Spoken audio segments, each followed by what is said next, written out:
there's a clear front runner for the second string position at the quarterback, and it's Ryan Fitzpatrick.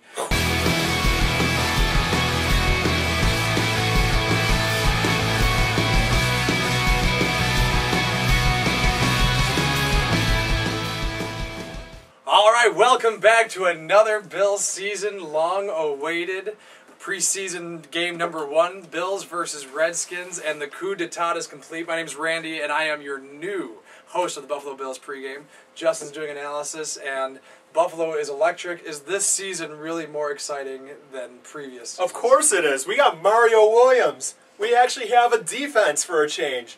We actually have 2 running backs that are capable of running the ball, catching the ball.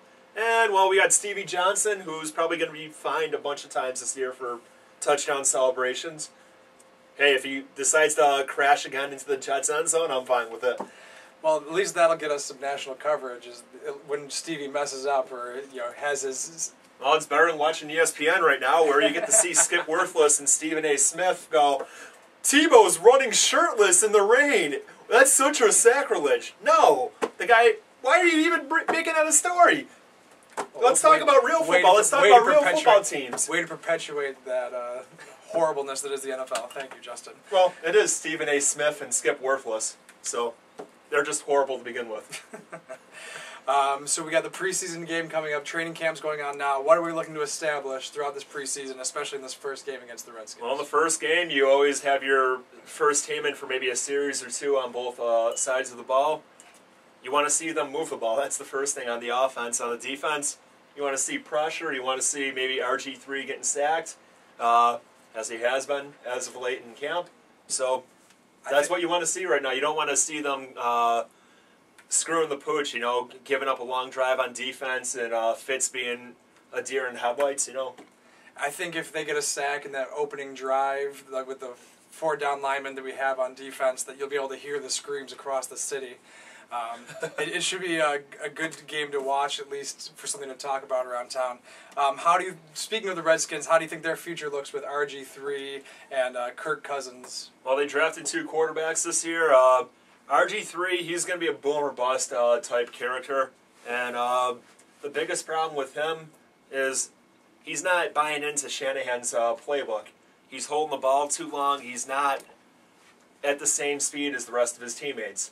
Kirk Cousins, you know what, he's a project down the line, and the Redskins obviously stole a page from Ted Thompson of the Packers, where you draft a quarterback every year, or every multiple quarterbacks in a year, and hope they develop so you can trade them for more picks or have them become the guy.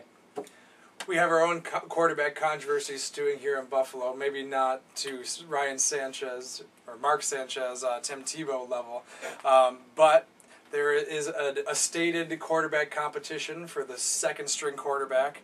And what are your thoughts?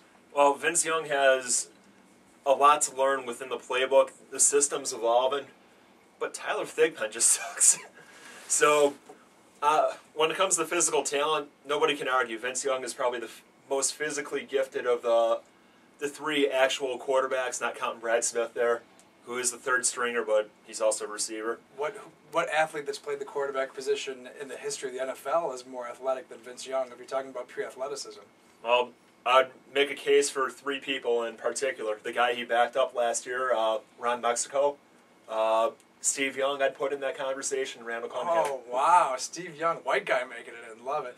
I did like watching Randall Cunningham growing up. That might be the one that I'd take, but I think Vince Young is the purest athlete to ever play the quarterback position. As far as I'm concerned, there's a clear front runner for the second string position at the quarterback, and it's Ryan Fitzpatrick. Fitz you just don't like him. I have no problem. I mean, I don't like the Irish in general, so by association, I'm not a huge Fitzpatrick fan, but Vince Young has 3 times as many victories in the NFL as Ryan Fitzpatrick. He has 2 more Pro Bowl appearances, 1,000 times more Pro Bowl appearances. To Fitzpatrick's 0. Vince Young is clearly the more proven candidate for the starting quarterback. He's the better athlete. It's such a joke to me that we even consider the possibility of putting such a second-rate athlete ahead of Vince Young in the starting quarterback position.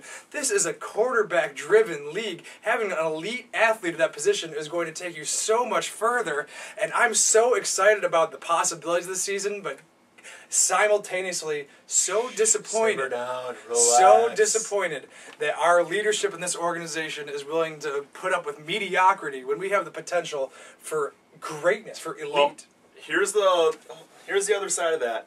I think that Fick should be the starter. Continuity is always a great thing. This is a team where he is the leader right now. Nobody's questioning that. Oh yeah, and let's look at our history. Trent Edwards' leadership last season as the starting quarterback going into the... All right. Yes, Trent Edwards, well, a couple concussions screwed him up. But back on task here. Fitzpatrick, before he had his ribs messed up against Washington, he was on all-pro form. He was looking good through October.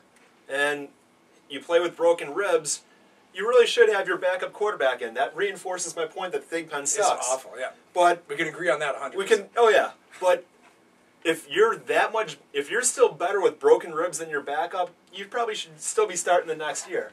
That all said, I think that speaks more to the backup than the starting quarterback. If he struggles at the beginning of the year, put Vince in. I agree with you there. That is the one encouraging thing. If Vince is just lighting it up, which he hasn't been doing yet in camp, which he needs to do if he's going to take the starting role, then yeah. He's always been a game player, though. But that doesn't matter. He still has to get it done in practice as well. If you're not going to get it done in practice, how can you be a leader of the team? The quarterback has to be a leader. It's just an important position, kind of like goalie in hockey. You have to be a leader. You can't be a selfish me guy when you have 23 other players that are going to be on the field that are counting on you. Well, the one thing that I'm excited about is with the Trent Edwards situation last year, that this is clearly a leadership, 2 years ago, a leadership organization that is willing to evaluate that they've made a wrong decision and correct it. So I'm looking for Fitzpatrick to be playing, I don't know, maybe in the NFC West by the end of the season. I don't think it's going to be that drastic. I mean, it's not like having Jeff George in for a game and then getting rid of him. Or Rob Johnson. What's Vinny Testaverde doing these days? Who knows? So there's quarterback position is not the only place where we're having battles. The offensive line hotly contested. It is, especially for that left tackle spot, the all-important one to protect Fitz or maybe your boy Vince. Vince doesn't even need the protection. He'll be 70 yards down the field by the time a defensive end's in the backfield. Well, even Mike Vick needs some protection or he gets a concussion. Mike Vick puts himself in those concussion scenarios. Nonetheless, you need that left tackle spot fortified. Harrison played well last year. He played well for a rookie. Mm-hmm. He definitely got schooled in a few games. You have Cordy Glenn, who's injured. He's injured, but at the same time, when he's been healthy in camp and in the mini camps, he's looked great. When it comes down to Pierce, is also hurt right now. Mm-hmm. So you might end up seeing Glenn on one side and Hairston on the other. Hairston has the ability to bounce around, but coming into the he could be a swing tackle. So could Glenn actually. Yeah, coming into the draft, Cordy Glenn was advertised as someone who could play all four non-center positions on the line. So hopefully that versatility will be able to be used. But this offensive line, you say what you will about this leadership of the team, they rely heavily on the eyeball test, and these offensive linemen are just massive. Yes. These are mountains of men, and I think our small running backs will do well with such big offensive linemen. If anything else, just staying hidden. Emmett Smith did a phenomenal job just not being able to be seen behind those behemoths in the mid-90s. You could say the same for the Redskins with the Hogs for the longest time as well.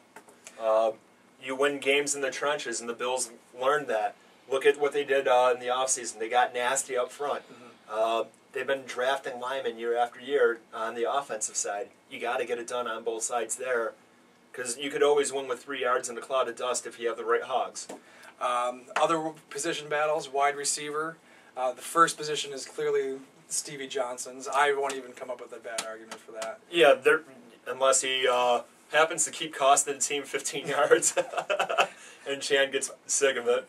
I think Chan's close to the breaking point with that, and he showed that he wasn't afraid to bench him. But when the games didn't matter, do you think if Chan Gailey's put in a position where we're on the cusp of the wild card or even the divisional playoffs, and Stevie Johnson pulls out a magic marker and does something, does he bench him in a clutch scenario, or does he get? He's a good old boy where he is going to stick to his guns, and it'll ultimately bring up the who gets canned in that, the player or the coach. The reality is the coach gets it more often than he should. Mm-hmm. In this case, you'd have to back Chan, though, because it is conduct detrimental to the team. But out of all the wide receivers fighting for that second spot, Our producer wanted us to talk about Donald Jones. Frankly, he's never done anything to impress me. I don't know why they gave him the starting spot last year. I think that Roosevelt, Nelson are both better. Fitzpatrick has reported a strong rapport between himself and Jones. But he still hasn't done crap to earn it. I know. That's why I said we put him Young in. He doesn't care about Donald Jones. Well, yeah, but be that as it may, you have... Why? You have all these different receivers that are more physically gifted than Donald Jones. In particular, you have the rookie T.J. Graham, Kamar Aiken, Marcus Easley. Easley is exciting prospect. You have a special team stud in David Clowney, a former Jet, that is in. You got players that will probably outshine him. And quite frankly, I'd have to say Donald Jones' spot on the team isn't safe because one of the reasons he's on the team is for special teams contributions. And so, you're not going to put your second wide receiver out for special teams either. Actually, they did. They did? They did. But at the same time, he hasn't done enough to really say, yeah, I'm a guy. You have 53 guys on the team active on any given week. You need to have your utmost contributions. And for a second receiver, you need that guy catching minimum of 50 passes. Minimum. I don't see that out of Donald Jones. I'm going to take a minute and revisit one of our earlier questions. Is this an exciting season? Clearly it is. We have a lot to talk about. We're going to wait for defense until the next preseason game. We'll leave you with that. Go Bills. We're going to beat up on the Redskins, second and third teams, I think. I hope so. Do we need to make predictions or key to the game? Don't get hurt. Yeah, I'd say stay healthy. Thank you very much. We'll see you again in 2 weeks. Stay classy.